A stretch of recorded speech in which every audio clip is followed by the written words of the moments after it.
فهو حسبه. الحمدللہ والصلاۃ علی اہلھا اما بعد فقد قال اللہ ومن یتوکل علی اللہ فہو حسبہ۔ ناظرین مومنین، دین اسلام مبین مجموعہ ہے 3 چیزوں کا: عقائد، احکام اور چند صفات۔ کچھ ایسی صفات ہیں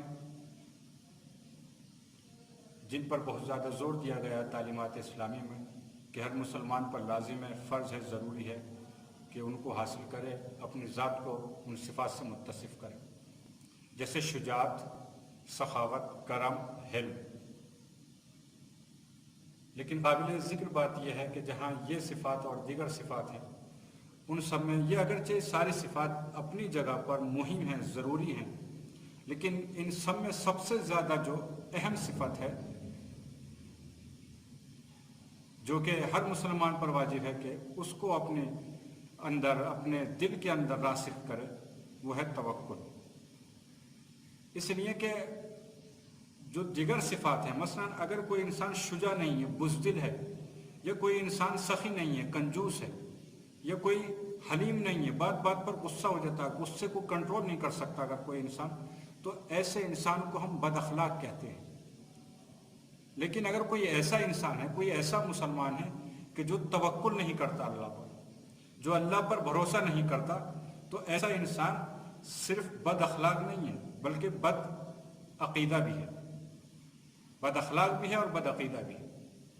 اس کی وجہ یہ ہے کہ قرآن میں ارشاد ہوا وَمَا يُؤْمِنُ أَكْثَرُهُمْ بِاللَّهِ إِلَّا وَهُمْ مُشْرِكُونَ، یعنی اکثر مسلمان ایسے ہیں جو اللہ پر ایمان تو لائیں لیکن وہ مشرک ہیں، شرک کرتے ہیں۔ شرک کی وجہ یہ ہے کہ ان کے اندر، ان کے قلوب میں توکل نے جگہ اختیار نہیں کی ہے، ان کے دلوں میں توکل نہیں ہے، یعنی ذات پر اللہ کی بھروسہ نہیں ہے، اللہ کی ذات پر بھروسہ نہیں کرتے۔ ہمیشہ ہم یہ دیکھنے کو ہمیں ملتا ہے کہ اگر فلاں صاحب نہ ہوتے تو ہم برباد ہو گئے ہوتے، اگر فلاں صاحب نے ہماری مدد نہ کی ہوتی تو ہمارا بہت بڑا نقصان ہو جاتا، اگر فلاں ڈاکٹر نے علاج نہ کیا ہوتا تو ہمیں شفا نہ ملتی، ہم مر جاتے۔ جبکہ حقیقت یہ ہے کہ کوئی کسی کی ذرہ برابر بھی مدد نہیں کر سکتا، کوئی نہ اپنی محنت پر بھروسہ کر سکتا ہے، نہ دوسرے کی کاوشوں اور زحمتوں پر بھروسہ کر سکتا ہے۔ کوئی کہے کہ میں آج اس مقام پر پہنچا ہوں، یہ نتیجہ ہے میری زحمتوں کا، میری محنتوں کا، میری کاوشوں کا، یہ سراسر غلط بات ہے۔ اس لیے کہ اگر آپ دوسرے کو یہ سمجھتے ہیں کہ دوسرا آپ کا کام کر سکتا ہے، دوسرا انسان آپ کی مدد کر سکتا ہے، یا آپ دوسرے انسان کی مدد کر سکتے ہیں، تو آپ یہ شرک خفی ہے، یہ آپ شرک کر رہے ہیں۔ اس لیے کہ کائنات کے اندر اگر کوئی ذات کارساز ہے، کوئی ذات اگر کام کر سکتی ہے، کسی کے پاس اگر پاور ہے، قدرت ہے، طاقت ہے، تو وہ بس اللہ کی ذات ہے۔ وہ وحدہ لا شریک ذات میں بھی ہے، صفات میں بھی ہے اور اپنے افعال میں بھی ہے۔ اس کائنات میں جو کچھ ہو رہا ہے وہ اللہ کر رہا ہے۔ کوئی یہ کہے کہ میرا کام فلاں صاحب نے کر دیا تھا، یا فلاں صاحب کا کام میں نے کر دیا تھا، تو یہ شرک خفی ہے، شرک کے زمرے میں آتا ہے۔ قرآن کہتا ہے الا وہم مشرکون۔ ایسے مسلمان جن کے پاس توکل نہیں، وہ مسلمان شرک کے زمرے میں آتے ہیں۔ اس لیے کہ کوئی انسان کسی کی مدد نہیں کر سکتا۔ قرآن کہتا ہے یا ایھا الناس انتم الفقراء۔ فقراء جمع ہے فقیر کی۔ فقیر اس کو کہتے ہیں کہ جس کی پسلیاں ٹوٹ جائیں، جو زمین پر پڑا ہو اور اس کی پسلیاں ٹوٹی ہو، تو ایسے انسان کو فقیر کہا جاتا ہے۔ تو یہ ایسا انسان جو جس کی پسلیاں ٹوٹ چکی ہیں اور زمین پر پڑا ہے، یہ اپنا کوئی کام نہیں کر سکتا۔ قرآن کہتا ہے کہ تمام بشریت، پوری انسانیت، انتم الفقراء، تم سب کے سب فقیر ہو اللہ کے۔ اگر کوئی کام کر سکتا ہے تو وہ صرف اللہ کی ذات ہے، باقی ہم سب فقیر ہیں۔ نہ کوئی ہماری مدد کر سکتا ہے، نہ ہم کسی پہ مدد، نہ ہم کسی دوسرے پہ بھروسہ کر سکتے ہیں، نہ کوئی دوسرا ہم پہ بھروسہ کر سکتا ہے۔ یہ حقیقت ہے۔ اور امام سجاد فرماتے ہیں کہ الحمدللہ الذی اغلق عنا ابواب الحاجات الا الیک۔ حمد و ثنا ہے اس پروردگار کے لیے کہ جس نے قضائے حاجات کے تمام دروازے بند کر دیے الا الیک، سوائے اپنے دروازے کے۔ یعنی اگر آپ اپنی کوئی حاجت لے کر اس قصد سے جا رہے ہیں، کسی دوسرے انسان پر بھروسہ کر کے جاتے ہیں کہ فلاں انسان جو ہے وہ میرا دوست ہے، میرا بھائی ہے، وہ میری مشکلات کو دور کر دے گا، میری حاجات کو برطرف کر دے گا، وہ تو ایسا انسان احمق ہے، یہ غلط ایڈریس پہ جا رہا ہے، اس لیے کہ کبھی اندھا انسان اندھے کو راستہ نہیں دکھا سکتا، کیونکہ تمام بشریت ہر انسان فقیر ہے، یا ایھا الناس انتم الفقراء الی اللہ۔ تو اگر کوئی ذات ہے، کوئی ذریعہ ہے، کوئی وسیلہ آپ کے مدد اگر کوئی کر سکتا ہے تو بس اللہ ہے، یہ ایک بات ہے۔ لیکن دوسری بات یہ ہے کہ اچھا اگر صرف اللہ ہی مدد کر سکتا ہے، یہی توکل ہے کہ ہم دوسروں سے ایک دم عاجزی کا انکار کر دیں کہ ہم دوسرے کی مدد کرنے سے عاجز ہیں، تو ہم اس لائق نہیں کہ دوسرا انسان ہم پہ بھروسہ کرے، اور ہم بھی دوسرے پہ بھروسہ نہیں کر سکتے، تو کیا اس کا مطلب یہ ہے کہ نہ ہم اس کے کام آئے نہ وہ ہمارے کام آئے؟ اس کا ہرگز یہ مطلب نہیں ہے۔ پیغمبر نے فرمایا اب اللہ ان یجری الاشیاء الا باسباب،